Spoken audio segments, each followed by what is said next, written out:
Hey guys, in this video I'll show you how to blend data in Google Data Studio. First, I want you to open up a report, or you can open a blank report. Google Data Studio is also called Looker Studio, so just keep that in mind. Now first we need to add a data to a report. So I'll come here to my data sources. I'll add this one, Google Merge Shop. Click on it and then click on Add. Now once we have this data added by just clicking on Add to Report, what we need to do, for example, we can use tables. Okay, so we can come here, click on Add a Chart, and we can insert tables. Of course, you can do the same with the bar charts, pie charts, any of these options. So I'll select this table layout. I'll go ahead and click here to place the table. And then we need to go ahead and choose our dimension.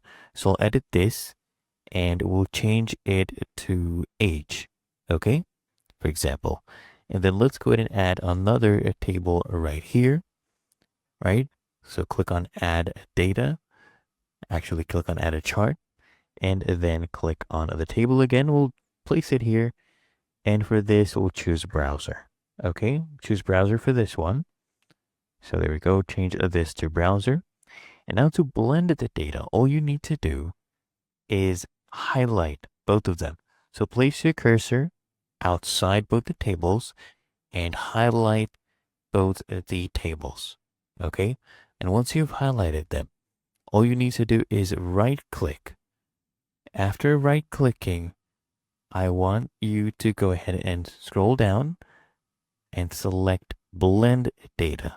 Okay, and we will get a third table with the blended data. Of course, you can do this with any type of chart.